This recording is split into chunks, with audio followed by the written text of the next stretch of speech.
Part 1. You will hear a conversation between a printing company employee and a customer.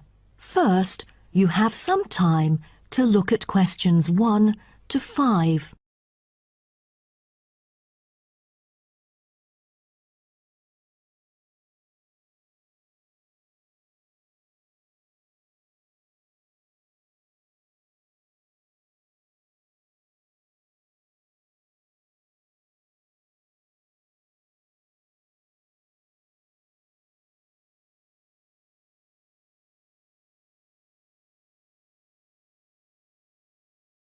Listen carefully and answer questions 1 to 5.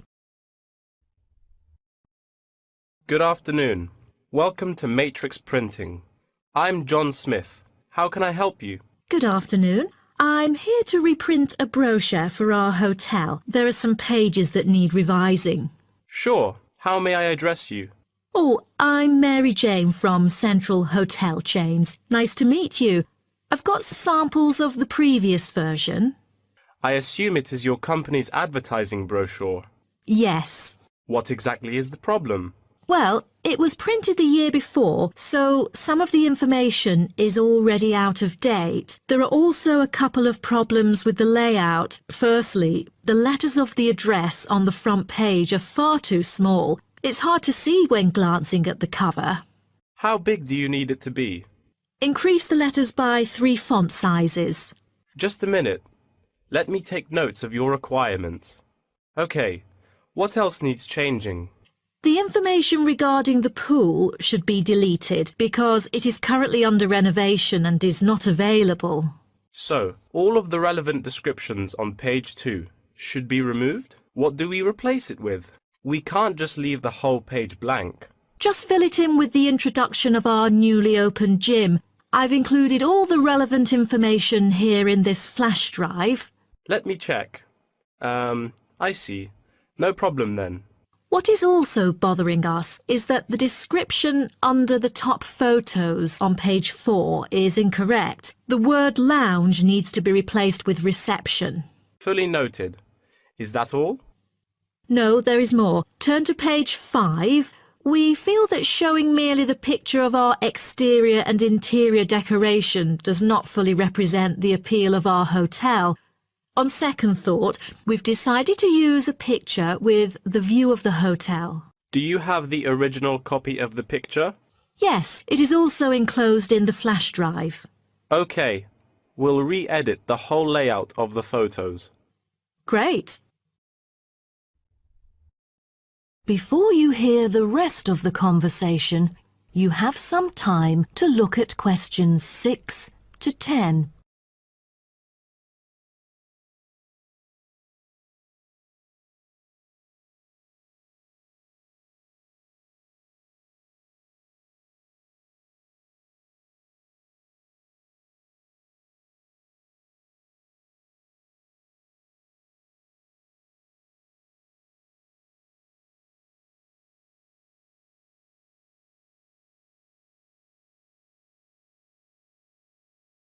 Now listen and answer questions 6 to 10. Let's turn to the next page. Yes. What's wrong with that? It seems perfectly fine to me. At first sight it seems fine, but according to the feedback of the customers, the prices do not stand out. So, we want to change the print from black to red to make it pop out. Okay, I've made notes of all of your requests. Is there anything else? I appreciate it. Just one final request. Could you translate the whole brochure into Spanish? We have customers worldwide, you know, especially those from Latin countries. No problem. What about other languages, like Japanese, Chinese, or German? These are our most popular target languages. I have to ask the manager about the Chinese version. There's been a surging number of Chinese clients during recent years. However, we don't need German or Japanese translations, as we currently don't have many customers from those two countries. Sure. Just keep me updated. So, roughly, when can we get the revised print? We need it before the end of July. It's late June now. Roughly, it'll take 3 weeks to re-edit.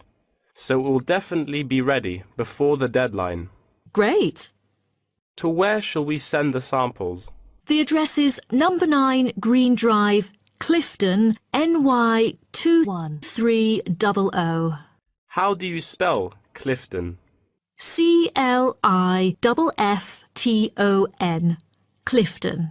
And the telephone number? It's 9030366602. Also, if you have any further questions, you can reach me through this number. Okay. That is the end of part 1. You now have half a minute to check your answers.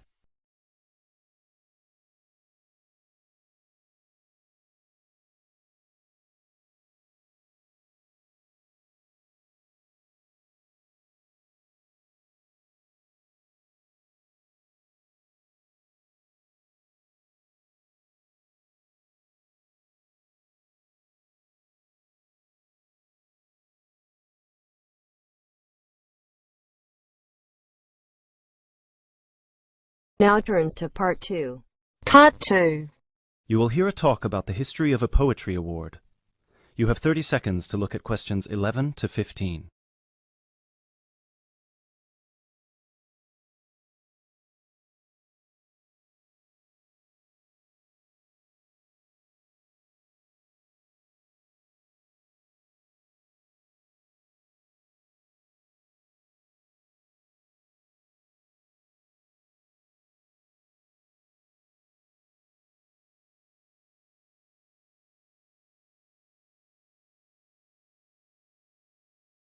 Hello everyone, and welcome to this year's award ceremony for the Antonia Watson Memorial Poetry Award.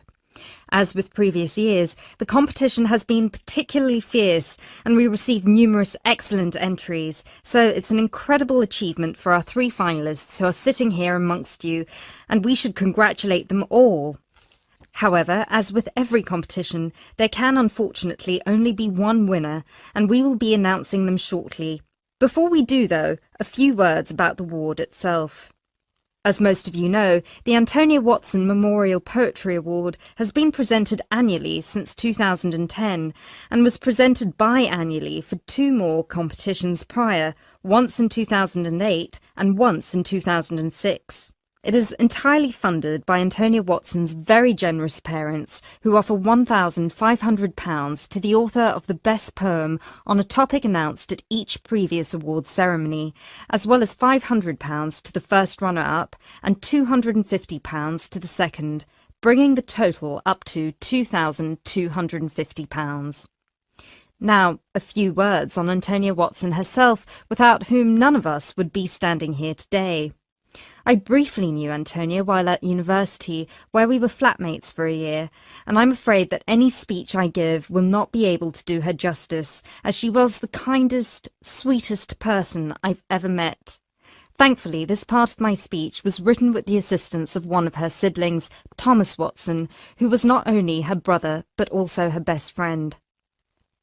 Antonia was born in Slayford, Lincolnshire, in December 1986. From a very young age, she displayed an inquisitive and creative nature, matched in volume only by the gentle kindness of her spirit. She wrote her first poem, named Love Barks, about the death of her dog at the age of 10. This was also her first poem to be published at her school's newspaper, just 2 months after another of her poems, Be Kind, won the 1996 Triad Children's Writing Competition and was published in the competition's anthology.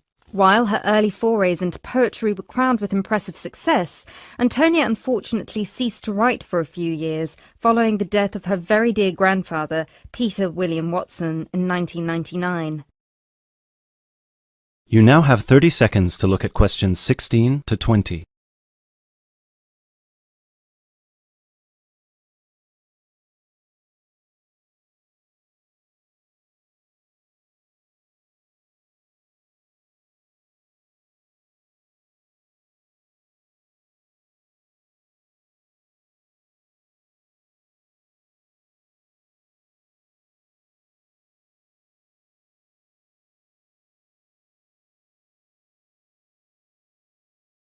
Despite her writer's block, however, her artistic nature didn't lie dormant during the next 4 years. She had an active role in various theatre plays, and she also ventured into painting. A few of the plays are available on the internet, and you can find several of her self-portraits on our website, and you can see for yourself how impressive they are. But poetry, of course, remained her passion even then, which is why in 2003 she resumed writing, and her next poem, The War on Both Sides, was published in her college's journal. At the age of 18, Antonia moved to Sheffield to study English literature at the University of Sheffield. This is where she and I met, spending a whole year in adjacent rooms in a flat in central Sheffield. This is also where I met her good-natured, generous parents, Mr. and Mrs. Watson, who came to visit her regularly and always treated me like a daughter as well. Antonia and I grew very close during that period, and while we ran in different circles, we always found time for each other every week. Antonia self-published one collection of poems in August 2005. It was named Burning Stars, after the poem on page 16, which is also the date of her birthday. It was an immediate success amongst her peers at the University of Sheffield, and it was so cherished by her English literature classmates specifically that it had attracted the attention of one of her lecturers, who put her in touch with a literary agent. She had been due to begin working on her second collection right before her tragic passing in a car accident just 5 days before her 19th birthday in December 2005. Antonia was always interested in societal shifts and how they affect humanity as well as the environment, and this award was designed to reflect her faith that regardless of what we do, we are all inherently good. With this in mind, all of the topics this competition has dealt with have been about the potential and the positive side of humanity, such as this year's Young Love theme or last year's Inner Power theme. We've had poems about personal strength, about immigration, about gender equality and peaceful protest. And hopefully in 12 months, the poems we'll be awarding will be just as inspiring with the topic of poverty. I know Antonia would be really proud of what her parents and what all of you together have achieved. So, finally, let's get on with the actual award. As I said before, it's been a fierce competition this year, and with more than 5,000 entries, it was quite the task for our 3 judges to cut them down to just 3. But our 3 finalists definitely deserve to be here, and without further ado, I would like to. That is the end of part 2. You now have half a minute to check your answers.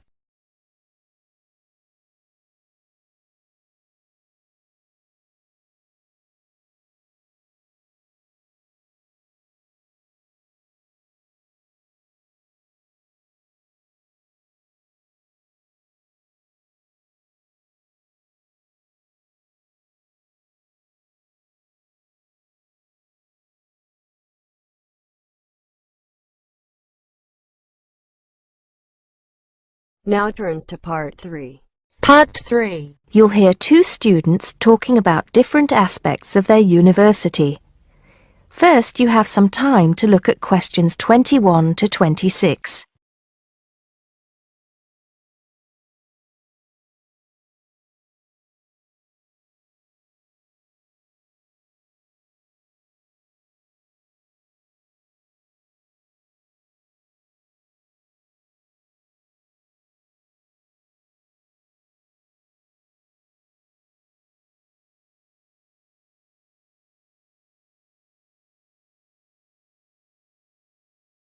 Now listen carefully and answer questions 21 to 26. Great party last night. You should have come. But anyway, so what have we got to do here? We're supposed to fill this form in by ourselves, but I'm sure it's okay if we chat about it first, don't you think? Yeah, sure. So, there are 10 questions and we've got to tick numbers 1 to 5 for each question. 5 means really good. 1 is bad. Question number 1. Was the course well organized? We'll give that a 5, agree? Yep. No question about that. What does question 2 mean, though? Was the teacher flexible? Is it good to be flexible? Well, that means, was the teacher very strict? Or maybe she gave you more time to complete your assignment. Things like that. So for that question, we should give her a 5. She always gave us an extra day, didn't she? And she wanted to know our opinions on things. We had great discussions. Fair enough. What about this one? Was the teacher friendly and encouraging? I'm not sure about that. She was friendly to some students, but I think she had a problem with Mike and Alex, who were usually late. She did get a bit irritated with them sometimes. Yeah, we weren't too happy about them either, though. I know it was a bit early, with classes starting at 8:30, but you choose if you want to sign up to them or not. So that's no excuse, really. Yeah, they could have taken the evening classes if they didn't want to wake up early in the morning. Now, what about these questions on the course books? Look, the business studies book was interesting, but I thought the human behavior one was boring. Really? That's the one I like the most, perhaps because I want to study psychology. You want to become master of the universe, managing a huge multinational company, don't you? There's nothing wrong with being ambitious, you know? The best laid plans of mice and men. What's that? Some sort of quote? Stop being so literary. Let's get on with question 5. Did you find the campus library a useful resource? Well, most of the books I wanted had already been taken out, but the internet access was definitely useful. Let's give that a 4. Okay, and the staff there were always friendly and helpful. Before you hear the rest of the conversation, you have some time to look at questions 27 to 30.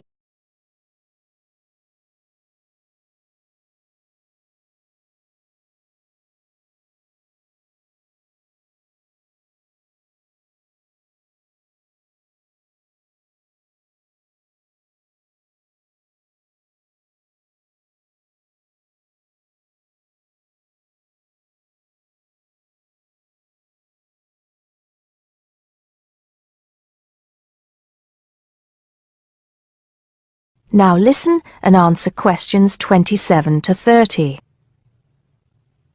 Now, what's this? You know, they keep going on at us about how we don't use the off-campus library enough.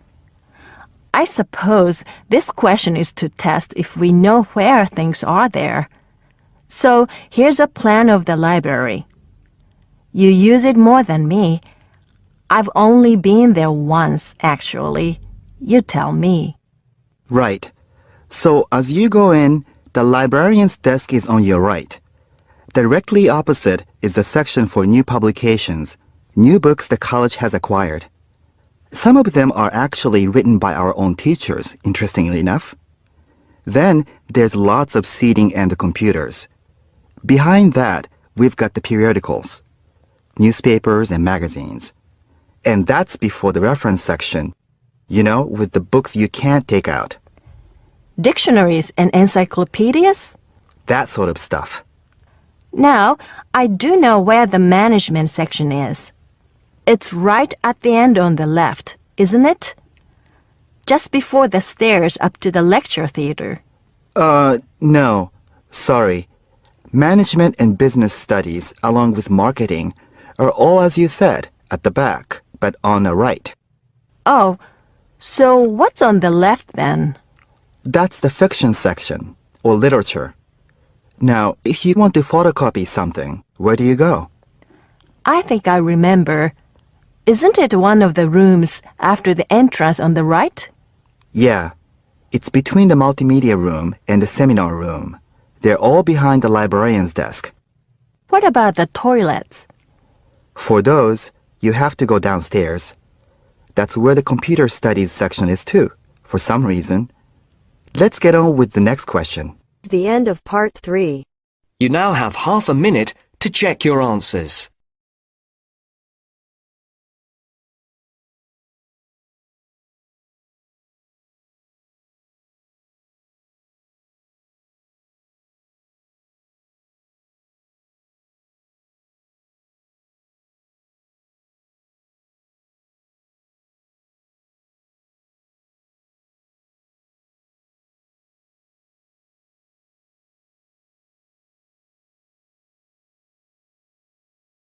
Now turns to Part 4.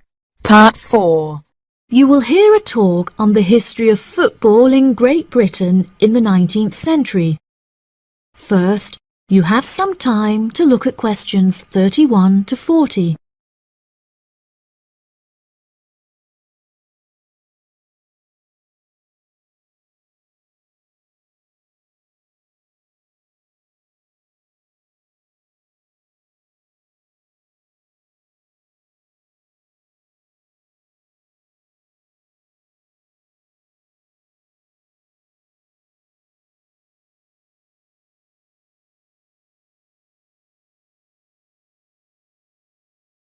Now listen carefully and answer questions 31 to 40. Great Britain is often hailed as the home of football, with talented players travelling from far and wide to play for teams in the English Premier League, one of the most popular football leagues on the planet. Today we are going to take a look back to the 19th century Great Britain, in an attempt to trace the evolution of the beautiful game, as it is now known. Prior to the 19th century, the game featured a wide variety of local and regional adaptations, which were later smartened up and made more uniform to create our modern-day sports of association football, rugby football, and Ireland's Gaelic football. Even up to the mid-19th century, Shrovetide football, or mob football, was still widely practiced. According to the rules of mob football, there were no rules. A player could legally use any means whatsoever to obtain the ball, such as kicking, punching, biting, and gouging, with the only exceptions being murder and manslaughter.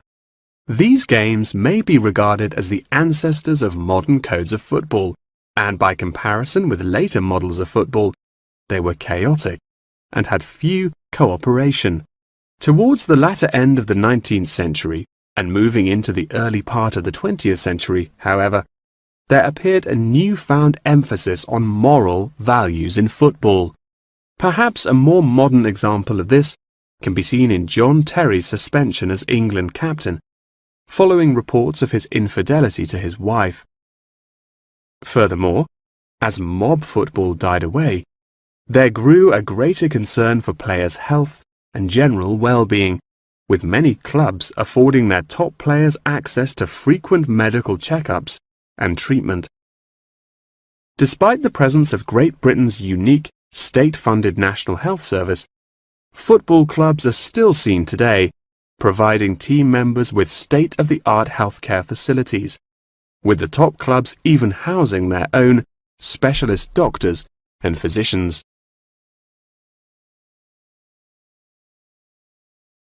Today, football is a key feature of school children's day-to-day education, particularly for boys. With the help of football associations, all schools in the UK are boasting their own football teams.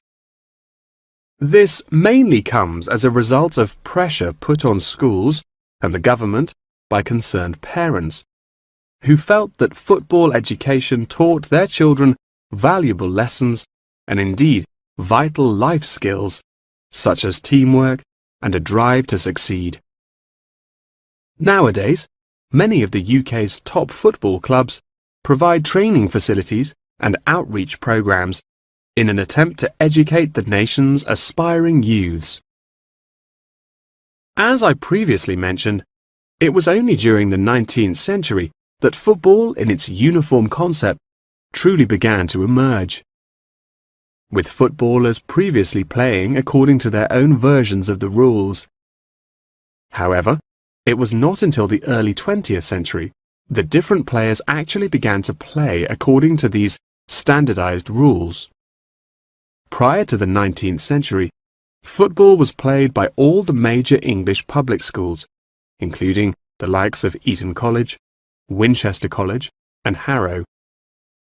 In 1848, there was a meeting at Cambridge University in an attempt to lay down the laws of football.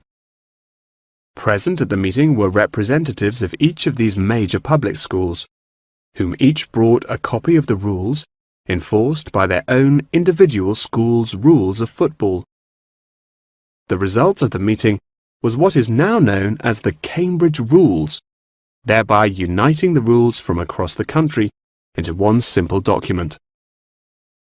However, the Cambridge Rules were not liked by all, and a new set of rules, Thring's Rules, compounded in the book The Simplest Game, became commonplace among dissenters. Across the country, improvements in infrastructure and public transport had a knock-on effect of dramatically increasing attendance to football games. Football quickly became a social event where spectators would meet friends, drink tea, and chat about the good old days. As football became more and more popular, it was decided that more money should be invested in maintaining the quality of pitches, amongst other things, and there was even talk of installing seating for spectators. However, the question of who was to foot the bill quickly became a divisive issue, with many believing that the government should fund football's development as a national sport. But in the end, the onus fell upon Britain's local and regional football clubs for the funding and development of the Football Association. They became responsible for the upkeep of football grounds, began to pay their best players a small salary, and organised competitions against other local and regional teams. And there began England's Football Association, or the FA, as we know it in its current form, the governing body of football in England. As the FA continued to grow and accumulate greater wealth, it was able to attract more and more talented young men from across the country, before finally accepting professional talent in the early 20th century. Today, football is played at a professional level all over the world. Millions of people regularly go to football stadiums to follow their favourite teams, while billions more watch the game on television or on the internet. That is the end of part 4.